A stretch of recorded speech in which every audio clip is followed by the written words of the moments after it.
Bringing our good friend Doug Bell. Good morning, Doug. Hey, Doug. Hey, Coach. Hey, Barry.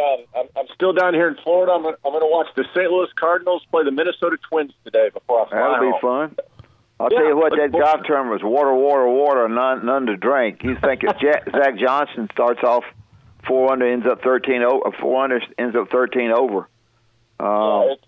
It's the hardest course on the PGA Tour. I have never seen a course like that in my life. I mean, you got if you got to draw it most of the time. That water's on your right, and if you fade it a little bit, and Fleetwood faded it, and so did Brandon Steele, and it's 88 and out the gate. Well, you got to figure that the average winning score in the PGA Tour up to this point has been 17 under par, and yesterday the winner was 6 under par. Yeah, and he played out of his mind to get to 6 under par. So, yeah, there's water on 16 out of 18 holes. The wind is always blowing off the Atlantic Ocean. It was like 25 miles per hour virtually all week. And it's just really hard, even for the best players in the world. You know, if you, me and Barry went out and played, I don't know how many golf balls we'd lose. Is that where Jack lives? He lives in Palm Beach Gardens, which is just down the street, maybe 10 minutes. It looked like it was kind of long sleeve weather. Was it cold? It was cool. Up until it got in the 70s yesterday, but up until that point it was in the 60s. And listen, you know, considering the weather we've had in Alabama, which has been, you know, crazy, I thought it was really nice. You know, you wore like a little wind shirt, and it was incredible. So I like that kind of weather. The players don't, you know, some of these guys, you know, you tee off at 6:45 Eastern time, and you're out on the range with floodlights because it's dark. I mean, the sun doesn't come up until 6:15. Yeah. So some of the players, it was pretty chilly for them. Robby Shelton, Doug, Alabama guy, finished 11th. How did he play? Well, that was his best finish so far on the PGA Tour. And listen, Barry, he is a really talented young guy, just like Trey Mullinax and some of these other Alabama golfers who just haven't broken through yet. But I followed Robby out in Palm Springs, California, and was very impressed with him. He's a young guy who could win any week, and you know, it took him a little bit longer. He played with Justin Thomas and that crew at Alabama when they won back-to-back national championships, and he was the guy when Alabama recruited him. He was really a more highly recruited player than Justin Thomas even. I mean, he was the number one amateur coming out of high school in the United States. It's just taken him a little bit longer, which happens. Some of these guys just takes a little bit longer to mature and figure things out in the professional circuit. But I think Robby is headed for really good things. I mean, he is super talented. I mean, all these guys are young. The winner yesterday, Sung J.M., this young guy from South Korea, 21 years old. I mean, it's pretty amazing that he's out here playing with these guys. And that was no fluke, by the way. I mean, he's not a household name, and our listeners in Tuscaloosa and Birmingham maybe don't know about him, but Sung J.M. is the real deal. He's going to win. I think he's going to win probably again this season and certainly contend in some of these big tournaments. Yep. Is Koepka's knee bad where he can't function yet? Yeah. You know, he was getting back to normal when, remember last year at the end of 2019 when the season begins, you know, it's an overlapping season, and Tiger won in Japan. Koepka was over there, the tournament in China, and he slipped on a wet cart path and tweaked that knee again. And he opted not to have surgery, so he's kind of rehabbed it over the last few months. But he's not 100%. You know, we'll see what happens. He missed the cut, did not play particularly well, and this was his hometown tournament. So he wants to get back, but I think we talked about it on your show. You know, when these golfers have bad knees or bad shoulders or elbows, it affects them, and it takes time to come back. So we'll see what happens. Speaking of Justin Thomas, by the way, did not play this week. You know, he lives down here. He took this week off because of the schedule was just so jam-packed. JT will be back this week at Bay Hill, and then the next week at the Players. And I suspect, again, what we've seen with Justin Thomas, whenever he has kind of an off tournament and then a week off, he always comes back really strong because he goes back to work. A lot of low scores at Bay Hill. Anybody can win Bay Hill. Oh, yeah. The one thing I will say, though, the Florida golf courses, Honda down here in Palm Beach Gardens started the Florida Swing. Every course they play, PGA National, Bay Hill, obviously the Players, and then you go to Valspar, which is the Copperhead course down in Tampa. All awesome golf courses and very, very difficult. So the players know when they come to Florida, they're going to be challenged. There's not going to be a lot of low scores. That's it. Bay Hill is where is Arnold Palmer's home course, right? Yep. I'll throw out a name. I'll brag. I played 18 holes at Bay Hill with Nick Saban. Didn't know who he was. Really?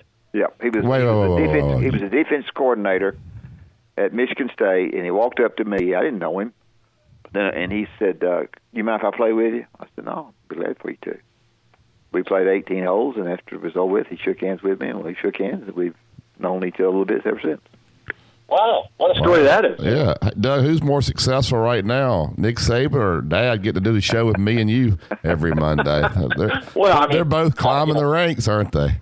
Yeah, I mean, that's pretty equal. If you were balancing it on a scale, I don't know. And he first time he was at Jimmy Raines' banquet, I went up to introduce myself to him and tell him I was former basketball coach at Alabama. He said, "Coach." He said, "Wimp, whatever." We played golf together at Bay Hill. I said, "Excuse me." Yeah, and Dad said, "God, you were awful that day, too." No, I didn't say anything. I'm sure I was a bad one. He likes to play, and I do, too. All right, Doug, what kind of field we're going to have this weekend? We're going to have all the big names out there? Yeah, everybody but Tiger. Tiger announced last Friday, he didn't play. And, again, Tiger lives down here. All these guys live down here in South Florida for a lot of reasons. Namely, there's no state income tax, but there's great golf down here. The weather's good, and it's easy access with these airports. But Tiger didn't play last week, is not going to play this week, and so and Phil Mickelson doesn't play at Bay Hill. But I'm going to tell you something, Doug. One of the reasons that Tiger doesn't play, and may not be the reason now, is he likes to play where there's not going to be many winners. In other words, many guys that are really going to be competing with him. When he plays at a golf course where everybody has a shot to win, he doesn't like that. Well, no, I think that's valid. He's won 5 times at Bay Hill. Yeah, I know. I think, he only plays about 12 tournaments a year now. And I think what we're seeing, and there's always a lot of video, he's spending a lot of time with his 10-year-old son, Charlie, who's a pretty serious golfer. And so I think he kind of likes fatherhood. He kind of likes chilling out at home, relaxing. And when he goes to the Players in 2 weeks, he's going to feel good. He'll have had a month off to rest his back. So, it's interesting.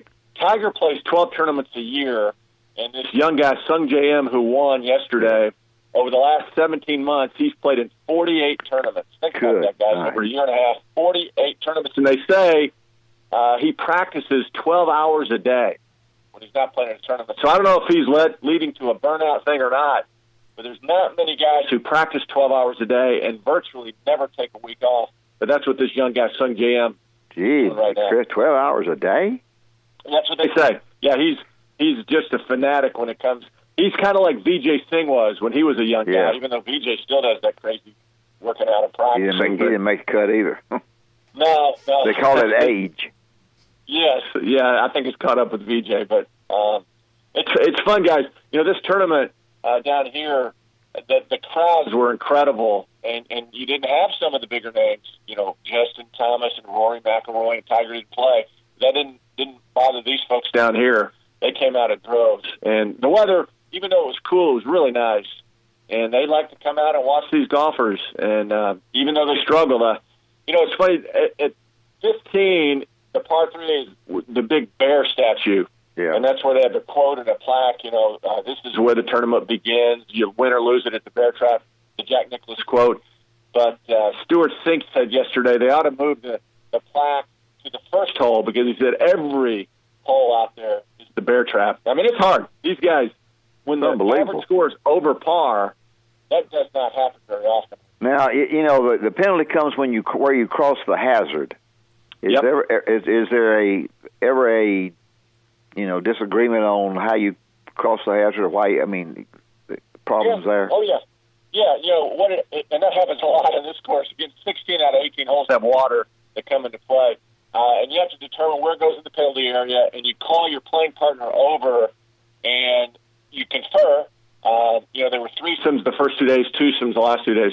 And if there is not a disagreement, you just drop it where everybody agrees. But if there is a disagreement, then you really have to play 2 balls, and you go inside and confer with the tour official. So they don't have a marshal that goes with them then. No, I mean they're all over the golf course. If there's a if it's a major deal, they'll call they'll hold up play and call somebody in.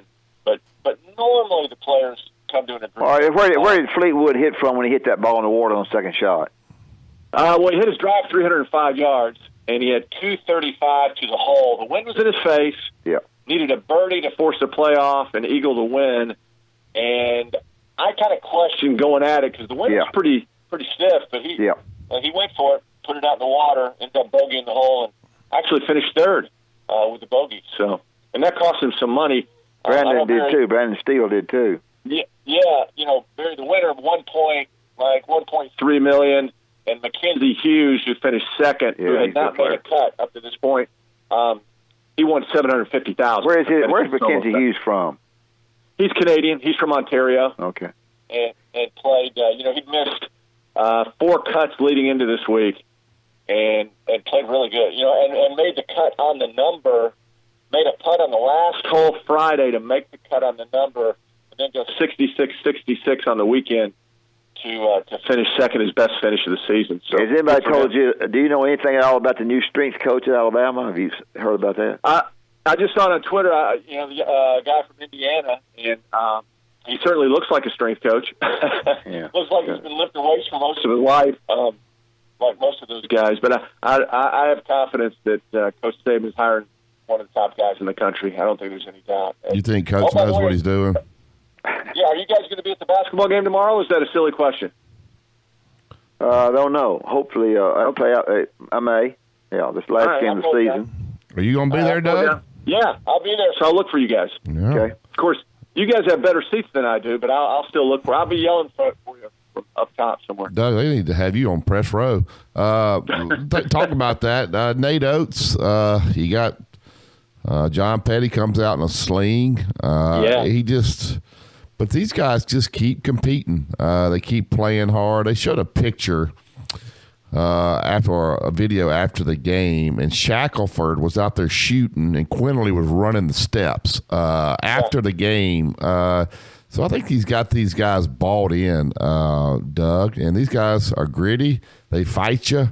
I know they're 16-13. They're 8-8 in the league. They've had a lot of adversity this year, but they just keep playing, and they find some ways to get it back going. They'll win one, lose one, win one, lose one. You think they're out, but they're still on the outside looking in. But they can win 2 this week. They'll put themselves back in the conversation for NCAA tournament bid. Yeah, Barry, I agree. That was Brother Pasek, by the way, who sent that picture out on Twitter, and how good was that? After the game, those guys are out there running steps and shooting free throws. Listen, this is a team that you really you kind of fall in love with because they're not the best team, but man, they do play hard, and they certainly have their faults. But again, they just make up for it with that hustle. And you're right, Barry. Grit's a good word to describe them. And we talked about it, I guess, 3 or 4 weeks ago. If they finish 18-13, 10-8 in the league, which I think they're headed for, if they beat Vanderbilt and Missouri, and then depending on the matchup in the tournament, if you can, they're going to get a good matchup in tournament. They're going to play Tennessee or A&M.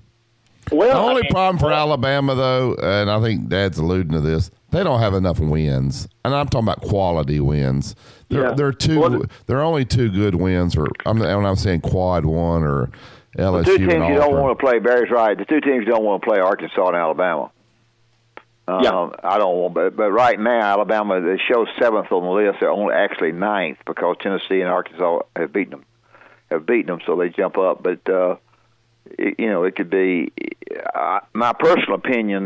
Studying as best I can, guessing a little bit, it's going to be A&M or Tennessee as their first round game. It's going to be at noon on Thursday. And that'd be a tough matchup either way. But you win now, and I thought the South Carolina to come back and then win was really big. I mean, they didn't get off to a good start, but they're kind of notorious for that, the slow starts. I think Mississippi State's moved to 4th now because they had beaten Florida at Florida. That's the reason they're 4th, and they have to play at South Carolina. Now, if South Carolina gets themselves ready and makes any free throws, Mississippi State plays, sometimes they play, sometimes they don't. It could be a big mess again. I still think the SEC is going to get 5. And I do too. Alabama's trying to get in that fifth Barry slot. thinks Mississippi State will get in. I agree with him. I think so. Yeah. I don't. I just don't think Alabama's really in it. When you look at their wins, they don't have. There's not enough there. You're not going to say, "Well, we're going to put them in because they got two." They got 2 really good wins. But that Arkansas game at home, that Tennessee game at home, that Texas A&M game at home, that's going to cost them in the long run. So they're probably looking at NIT. Well, South Carolina's got the best, Doug. South Carolina's beating Virginia at Virginia, who's going to the NCAA tournament. They're beating Kentucky. Kentucky hadn't lost for 2 games in the league. Yeah, no, they have the 2, and everybody's talking about quad 1 wins, and those are huge for South Carolina. They got beat by Stetson at home. It's a killer for them. Yeah. Well, the amazing thing, guys, and I saw this the other day, Evansville beat Kentucky early in the year. Walter McCarty was the coach, and, of course, he was let go midway through the season for whatever reason. But they were 0-18 in the Missouri Valley Conference. They beat Kentucky earlier this year and then did not win a conference game. That's the first time in NCAA history that's ever happened. I was utterly flabbergasted when I read that. How their season went south after they beat Kentucky. Well, Barry's upset with officiating for Auburn. He thinks Auburn got a screw in the Kentucky game. I don't think it never is any good up there. That's the reason I held the ball as long as I did when I played them. We blew them out 48-46. Auburn gets a few breaks at home, so if they get a few bad breaks on the road, I think that's right. You're right. They do. Yeah, they get a ton of breaks when they play at home. Nobody gets excited about the NIT anymore, but if Alabama does wind up in the NIT, which I think they ultimately will if they don't make the tournament squeak in, I think that's good for this team, these young guys to get in, and I think it's something that the fans can rally around. And, boy, if somehow this young team could make it to New York, that would be terribly exciting, and I think it would really get them going for next season. I know people hate the NIT, and Alabama's had the opportunity to play in it the last few years, and, it hasn't really gone that well, but I think this team, if they do get that chance, I think it would be a big deal for them. I mean, these young guys, listen, the more you get to play, the better you get. And I just think this team is I think next season they're going to be really, really good, especially if they add a couple of parts. I understand they're recruiting. Well, according to you can't say that because you don't know who they're going to lose. Yeah, Kyler Lewis is probably gone. He's the key player, yeah. Yeah, he's gone. Well, I can say this to you, Doug. I got 2 NIT championship rings at my house over there, and I'm doing the radio right now, so you don't want to go to the NIT too much.